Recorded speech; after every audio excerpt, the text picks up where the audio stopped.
The auction house smelled like dust and old memories. David Park walked between rows of broken machines and strange objects from dead worlds. Most people had already left. The good stuff was gone hours ago. But David liked the quiet end of auctions. That was where the real treasures hid. He was 32 years old, with tired eyes and rough hands from years of work.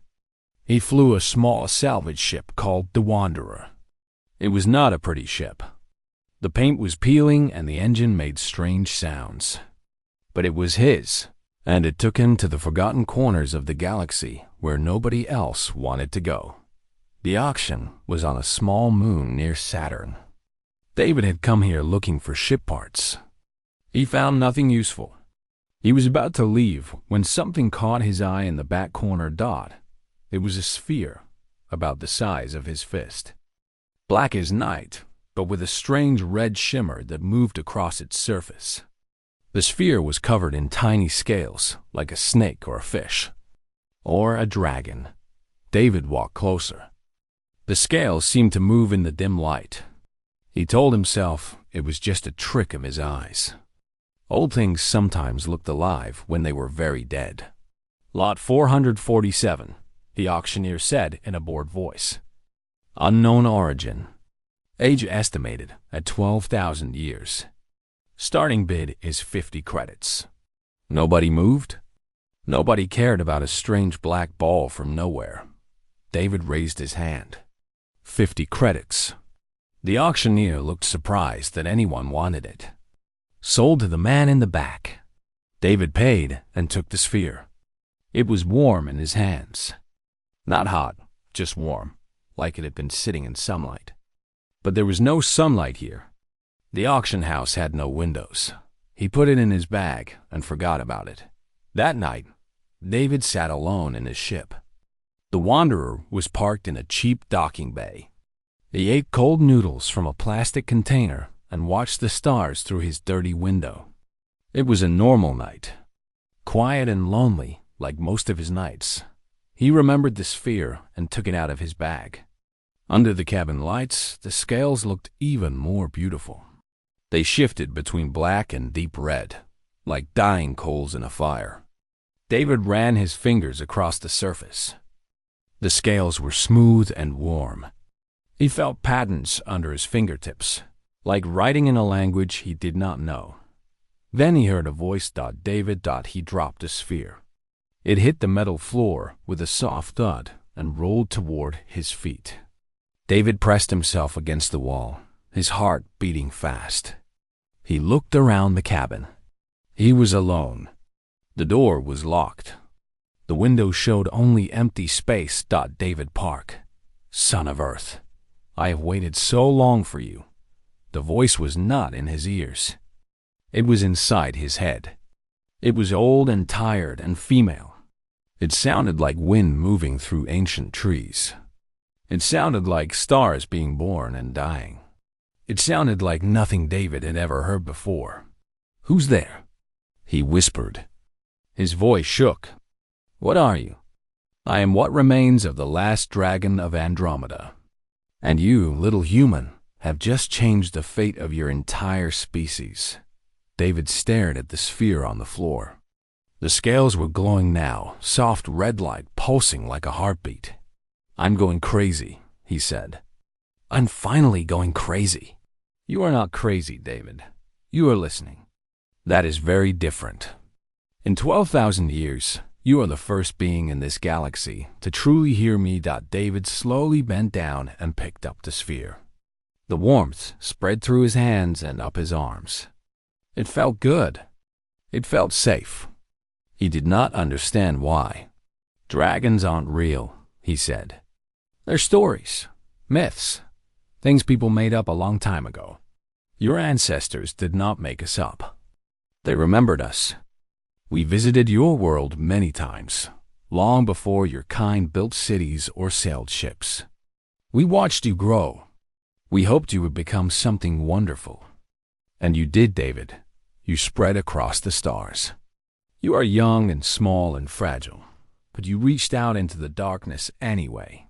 That takes courage. David sat down on his bed, still holding the sphere. His hands were shaking. Why me? Why are you talking to me? Because you found me. Because you paid 50 credits for something everyone else threw away. Because when you touched me, I felt your heart. You are lonely, David Park.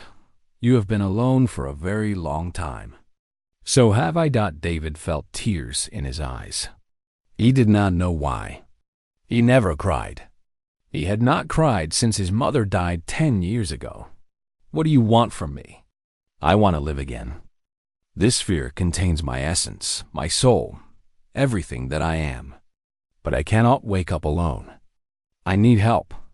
I need someone to believe in me. I need someone to carry me home. Home? Where is home? Earth, the world where your species was born. There is something sleeping there, hidden beneath the mountains, that can bring me back. If you take me there, I can be reborn. And then, David, I can help you save everything you love. Save everything? What do you mean? A great darkness is coming. An enemy that destroyed my people 12,000 years ago. We thought we killed them, but we only trapped them. The prison is breaking. They will return soon.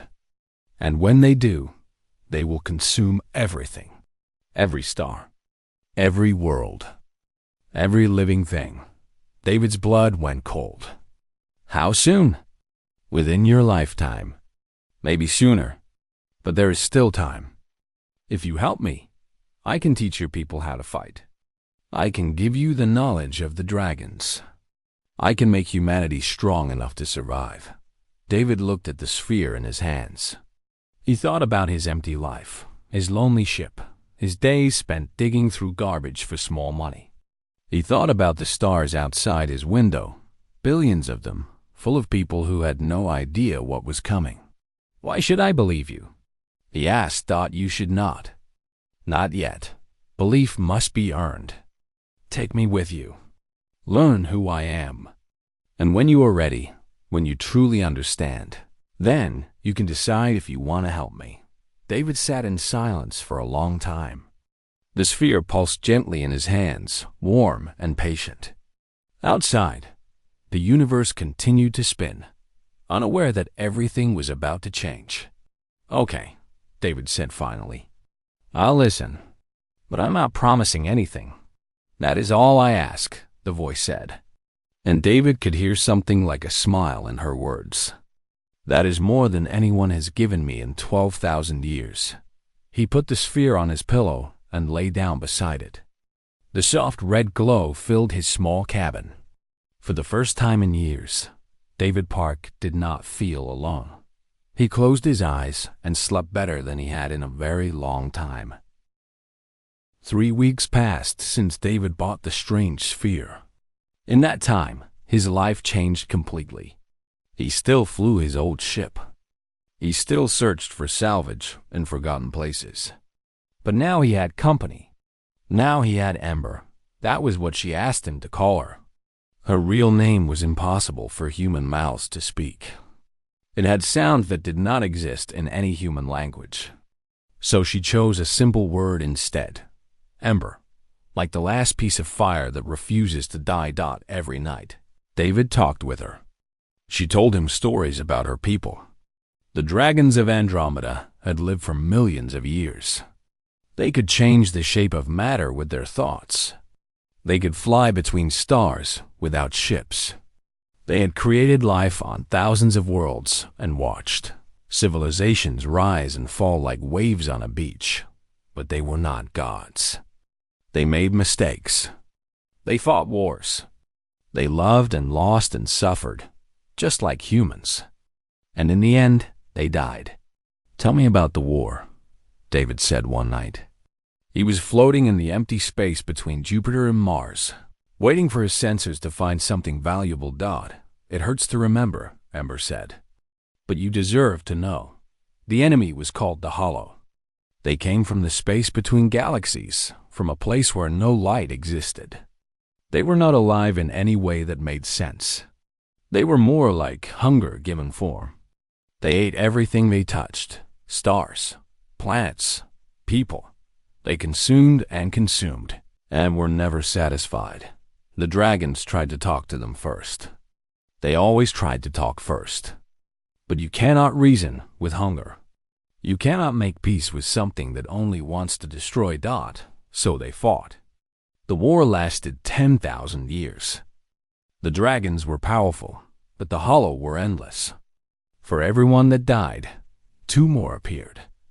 Slowly, the dragons lost ground. One by one, their great cities fell. Their libraries burned. Their children died. How did you survive? David asked. I ran, Ember said. Her voice was full of shame. When the last battle came, when my brothers and sisters flew into the heart of the hollow to seal them away forever, I was supposed to go with them. But I was afraid. I put my essence into this egg and launched myself into the void. I told myself I would come back.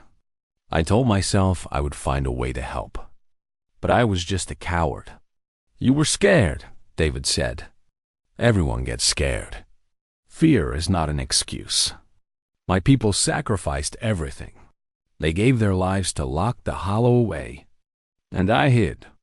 For 12,000 years, I drifted through the darkness, too ashamed to wake up, too afraid to die. David held the sphere close to his chest. You're awake now. That counts for something. Only because of you. When you touched me, when I felt your mind, I found something I had forgotten. Hope. Your species is so young, David. You have made so many mistakes. But you keep trying. You keep reaching for the stars, even when they seem impossible to touch. That is beautiful. David smiled. We're too stupid to give up. That is not stupidity. That is courage. A week later, David arrived at Kepler Station. It was a big trading post floating in the asteroid belt, full of ships and noise and people from 100 different worlds. David hated crowds, but he needed supplies. More importantly, he needed to see his friend. Grace Kim was waiting for him at the docking bay. She was a small woman with sharp eyes and messy black hair.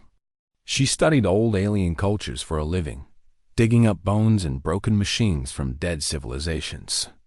She was the smartest person David knew. You look different, Grace said as they walked toward the station bar. Did you find religion or something? Something like that. They sat in a quiet corner and ordered drinks. Grace watched David with curious eyes. She had known him for 5 years. She could tell when something was wrong. Talk to me, she said. What's going on? David reached into his bag and pulled out the sphere. He placed it on the table between them. The scales caught the dim light and shimmered like living fire. Grace leaned forward. Her eyes went wide. Where did you find this? An auction. 50 credits. 50 credits? David, this material doesn't exist anywhere in the known galaxy. These scales are structured at the molecular level. This is technology beyond anything we've ever seen. It's not technology, David said. It's an egg. Grace looked at him like he was crazy. An egg? There's a voice inside. She talks to me. Her name is Ember. She's the last dragon of Andromeda. Grace stared at him for a long moment. Then she laughed. Okay, you got me. Very funny. I'm not joking. The laughter died on Grace's lips. She looked at David's face and saw that he was serious. She looked at the sphere on the table, pulsing with soft red light. Dragons aren't real, she said quietly. That's what I said. Touch her, David said inside his mind. Let her hear. Grace, David said out loud. Put your hand on the sphere. David, I don't think. Please. Trust me. Grace hesitated. Then, slowly, she reached out and placed her palm on the warm surface. For a moment, nothing happened. Then Grace's eyes went wide. Her mouth fell open. Tears began to roll down her cheeks, thought another listener. Ember's voice echoed in both their minds. 2 in 1 generation. Perhaps there is hope after all. Grace pulled her hand back like she had touched fire. She was shaking. She was crying. She was laughing. "Oh my God," she whispered. "Oh my God. She's real. She's beautiful. She's so sad." "I have been alone for a very long time," Ember said. "It is good to have friends again." David took Grace's hand. "Now you understand why I couldn't tell anyone. They would think I was crazy." "You are crazy," Grace said. "We both are. But that doesn't mean we're wrong." They sat together in the bar for hours. Ember told Grace everything she had told David. The history of the dragons. The war against the Hollow. The prison that was slowly breaking. When she finished, Grace was pale. "We have to tell someone. The government.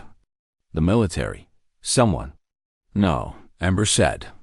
"Not yet. Humans are not ready to hear this truth. They would panic. They would fight each other instead of preparing for the real enemy. First, we must find a way to make them believe. First, we must wake me up. How do we do that?" Grace asked. "We go to Earth. There is power there, hidden in the mountains where David's grandmother was born. Power that can give me a new body. If you help me reach it, I can be reborn. And then I can teach humanity how to survive." David and Grace looked at each other. They were both scared. They were both excited. They were both completely insane. "So," Grace said with a small smile, "road trip to Earth?" David laughed. It felt good to laugh. Road trip to Earth.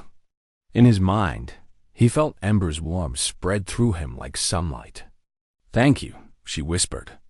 "Thank you for believing in me." David squeezed Grace's hand. "Thank us when we get there." The journey to Earth would take 2 months. David's ship was slow, and Earth was far from the asteroid belt. They had plenty of time to prepare. They had plenty of time to learn. Every day, Ember shared more of her memories with David and Grace. She did not just tell them stories. She showed them. When they touched the sphere together, they could see what she had seen. They could feel what she had felt. It was like dreaming while awake. They saw the dragon homeworld. It was a planet made of crystal and fire, where mountains floated in the sky and rivers flowed upward toward the clouds. They saw dragon cities that stretched for thousands of miles, beautiful beyond words, filled with music and light and laughter. They saw dragon children learning to fly for the first time, their small wings beating clumsily as proud parents watched. They saw dragon elders discussing philosophy and science in great libraries that contained the knowledge of 1,000,000 years. And they saw the war. The Hollow came without warning. One day, the sky was bright and clear. The next day, it was full of darkness. The darkness moved. The darkness was hungry. Grace screamed when she saw them. They were not creatures in any normal sense. They were holes in reality, empty spaces shaped like shadows. When they touched something, that thing stopped existing. Not dead, just gone. Erased from the universe like it had never been. The dragons fought back with everything they had. They threw fire that burned hotter than stars. They created weapons that could tear apart dimensions. They built walls of pure energy around their cities. Nothing worked for long. The Hollow kept coming. They poured out of the darkness like water through a broken dam. Every dragon that fell made the enemy stronger. The Hollow consumed their power and grew larger, hungrier, more terrible. In the final battle, the remaining dragons made a choice. They could not kill the Hollow, but they could trap them. Using the last of their power, they created a prison dimension. A place outside of normal space where the Hollow would be locked away forever. It cost them everything. Every dragon who entered that battle died. Their bodies, their minds, their souls. All of it burned away to create the seal, and it worked. The Hollow were trapped. The universe was saved, but nothing lasts forever. The seal is breaking, Ember told them. Her voice was heavy with fear. I can feel it. The cracks grow wider every year. The Hollow are pushing against their prison. Soon, very soon, they will be free. And when they return, there will be no dragons left to stop them. David sat in the pilot's chair, staring at the stars. His hands were shaking. How long do we have? I do not know exactly. 10 years. Maybe 20? Maybe less. Time moves differently in the prison dimension. They could break free tomorrow, or they could break free in a century. But they will break free. That is certain. Grace was pacing back and forth in the small cabin. We need to warn people. We need to start preparing right now. Preparing how? Ember asked. Your weapons cannot hurt the Hollow. Your ships cannot outrun them. Your armies cannot fight something that exists between dimensions. If humanity faces the Hollow as you are now, you will be destroyed in days. Then what can we do? Grace demanded. Learn. Grow. Change. The dragons had power because we understood the true nature of reality. We could shape matter and energy with our thoughts. We could bend space and time. These are not magical abilities. They are science. Science that your species has not yet discovered. But you can learn. You are capable of learning. I have seen it in your minds. David turned around in his chair. You want to teach us how to be like dragons? Not like dragons. Like the best version of yourselves. Humans are different from my people. You are smaller and weaker, but you are also more flexible. You adapt faster than any species I have ever known. What took dragons 1,000,000 years to learn, humans might master in a generation. If you were willing to try. Grace stopped pacing.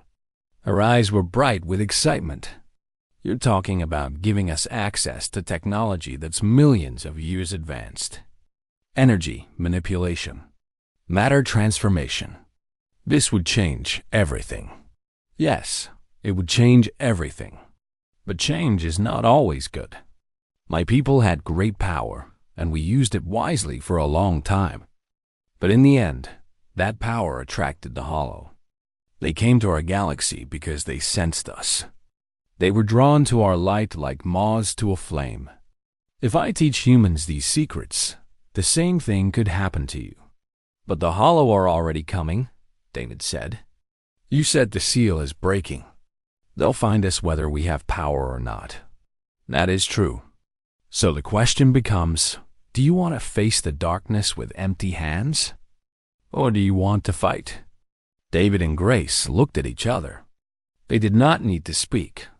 They already knew the answer. We want to fight, David said. Teach us everything. And so, Ember began to teach. It started small. She showed them how to feel the energy that existed in all things. Every atom vibrated with power. Every beam of light carried information. The universe was not empty. It was full of life and motion, connected in ways that human science had only begun to understand.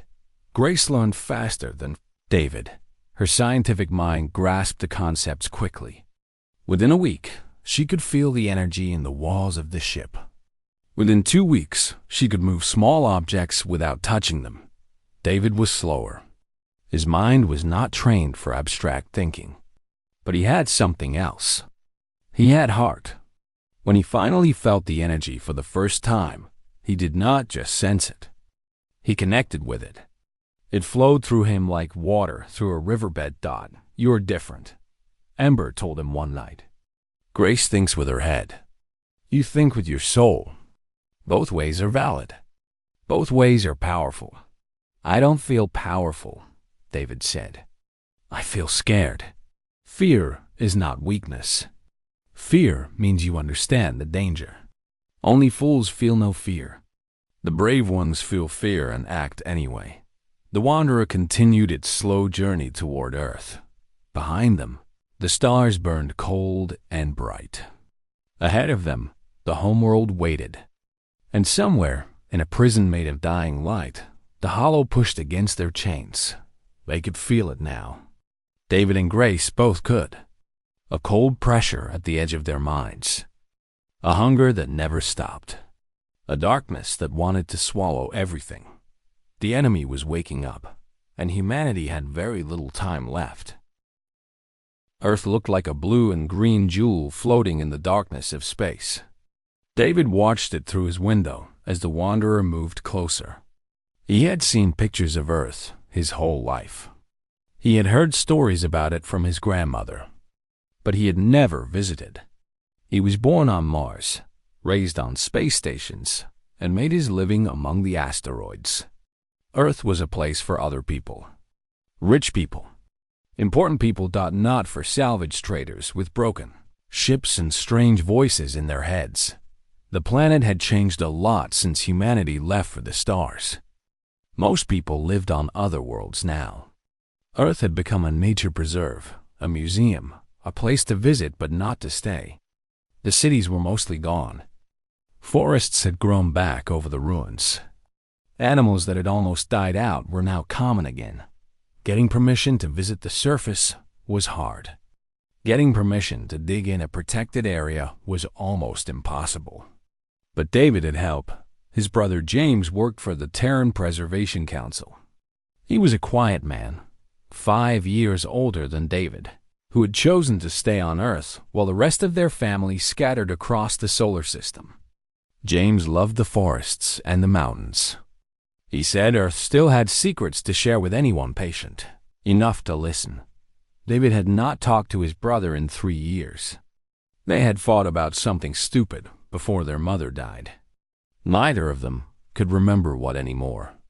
But when David called and asked for help, James did not hesitate.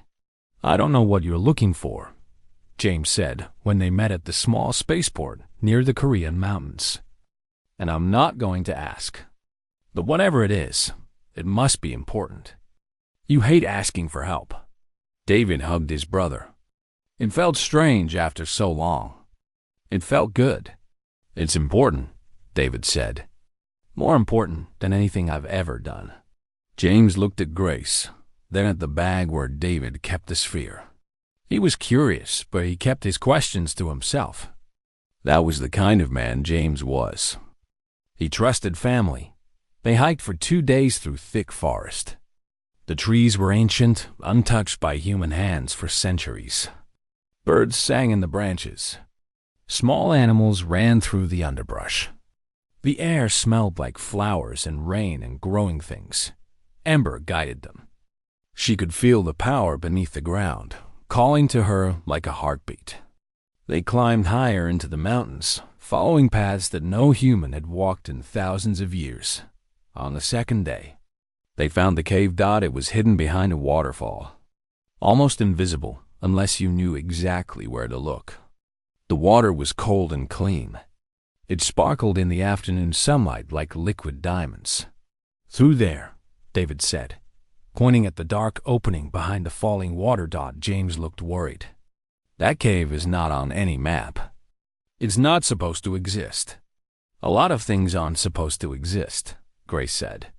"And yet here we are."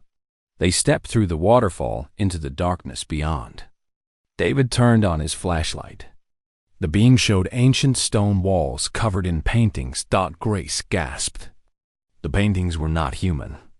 They showed creatures with wings and long bodies, breathing fire into the sky.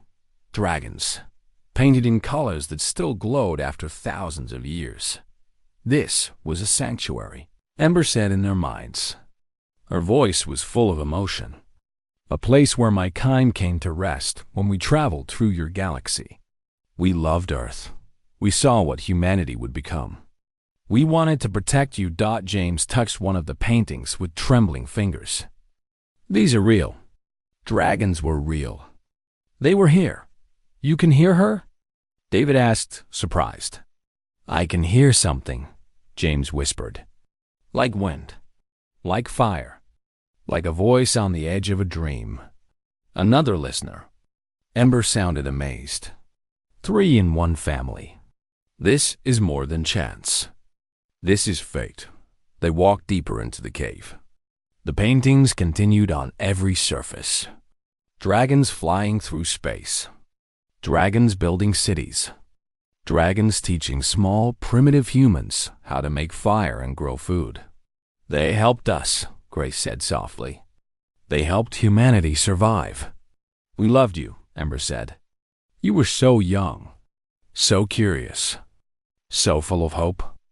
You reminded us of ourselves long ago, before we became old and proud and afraid. At the heart of the cave, they found it. A crystal formation grew from the floor like a frozen fountain. It was taller than a man and wider than a tree. It pulsed with soft blue light that seemed to come from somewhere deep inside, somewhere beyond the physical world. The heart of Earth, Ember explained. A fragment of the energy that created the universe itself. My people hid it here millions of years ago, before humans existed, before anything existed on this planet except water and stone. They knew that someday someone would need it.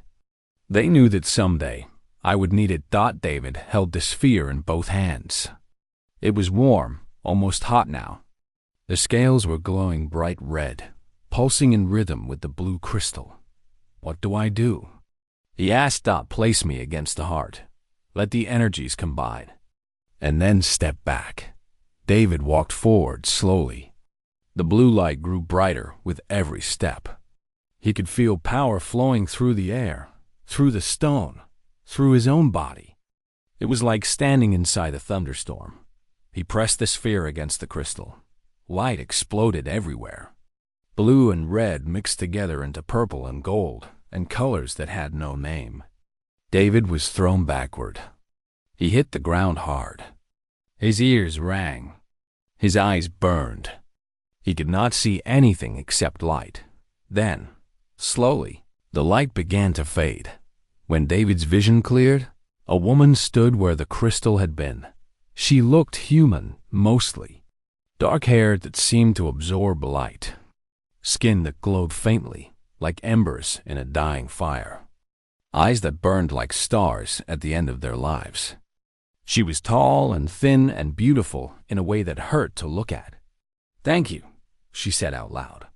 Her voice filled the cave, echoed off the walls, vibrated in David's chest. "Thank you for believing in me." Grace was crying. James had fallen to his knees. David just stared, his heart pounding, his mind trying to understand what he was seeing. Ember looked down at her hands. She flexed her fingers, touched her face, ran her palms across her arms. She laughed, and the sound was like music. "I forgot what it felt like," she said. "To have a body, to breathe, to touch. It has been so long." She walked toward David and knelt down beside him. Up close, he could see that her eyes were not solid colors. They were filled with fire, constantly moving, constantly burning. "You gave me back my life," she said. "I can never repay that debt, but I will spend the rest of my existence trying." David found his voice. "So what happens now?" Ember stood up and looked toward the cave entrance. Her expression grew serious. The fire in her eyes burned hotter. "Now," she said, "we prepare for war. The Hollow are waking. I can feel them pushing against the seal. We have months, maybe weeks, before they break free. In that time, I must teach as many humans as I can. I must give your species the tools to survive. And if we can't learn fast enough?" James asked quietly. Ember smiled. It was a sad smile, full of ancient pain and new hope. "Then we will die together," she said. "But I do not believe that will happen. I have seen what humans can do. I have seen your courage, your stubborn refusal to give up even when everything seems lost. You are the most remarkable species I have ever known. And I have known many." She reached out and took David's hand. Her skin was warm, almost hot. "Come," she said. "We have work to do, and very little time to do it." The Hollow came 6 months later. They tore through the outer colonies first. Kepler Station, where David had met Grace so many times, was destroyed in minutes. The mining platforms around Jupiter went dark one by one.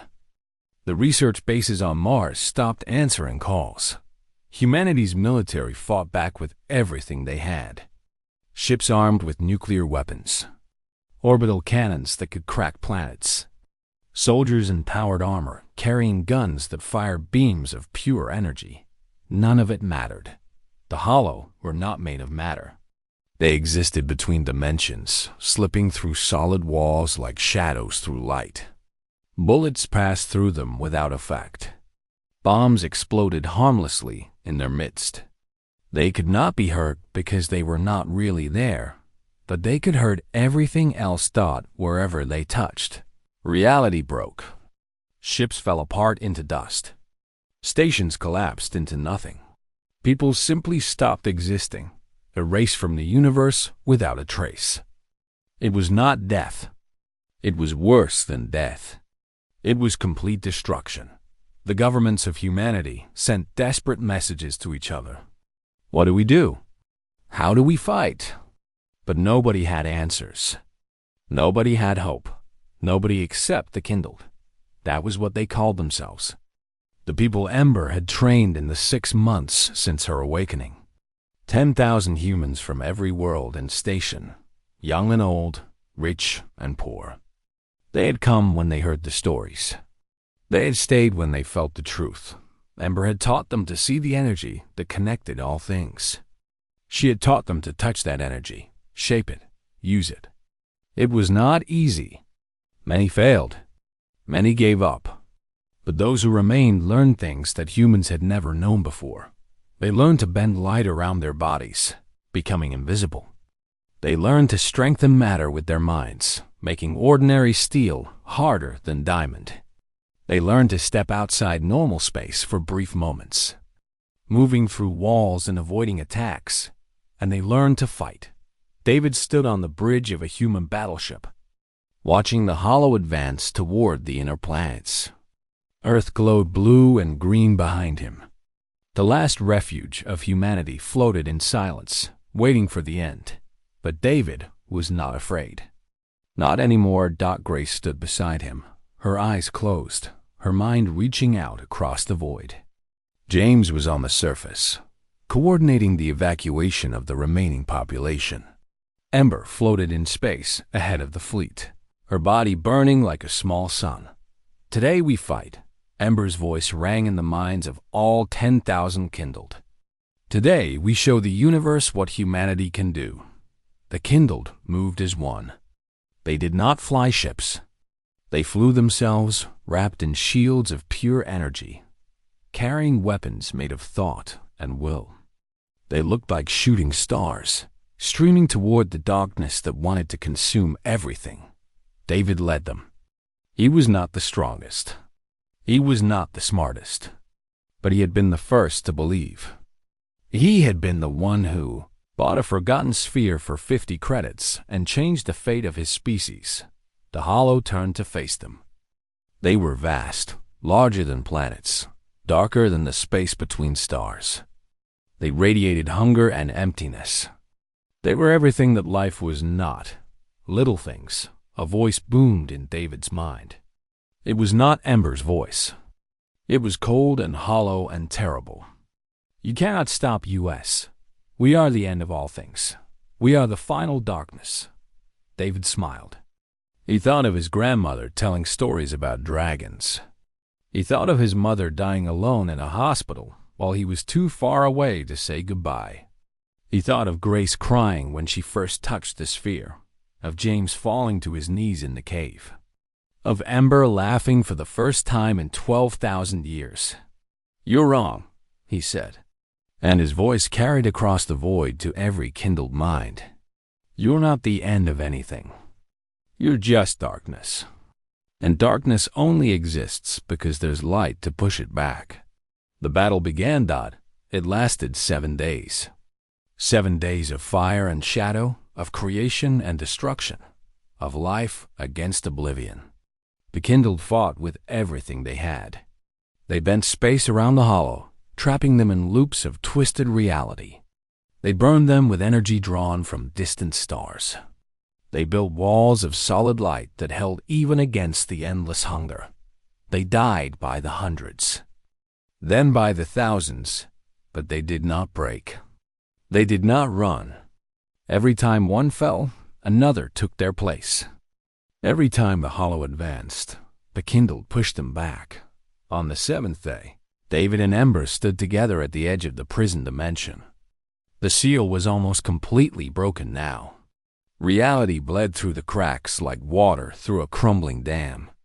To close it permanently would require more power than any living being possessed. "I'll do it," David said. "I'll give everything I have." "No." Ember's voice was gentle but firm. "This was always my burden. I was supposed to die with my people 12,000 years ago. I ran instead. I hid. Now it is time to make things right." "Ember, no." She placed her hand on his cheek. Her skin was warm.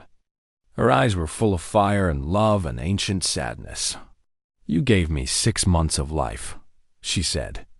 6 months of feeling, of touching, of being real again. That is more than I deserved. That is more than I ever hoped for. "Please," David whispered. Tears ran down his face. "There has to be another way. There is no other way. But there is something better. I will die, but my knowledge will live on. In you, in Grace, in every kindled human who fought beside us. You carry the wisdom of the dragons now. Use it well. Protect this universe. Become the guardians we could not be." She kissed his forehead.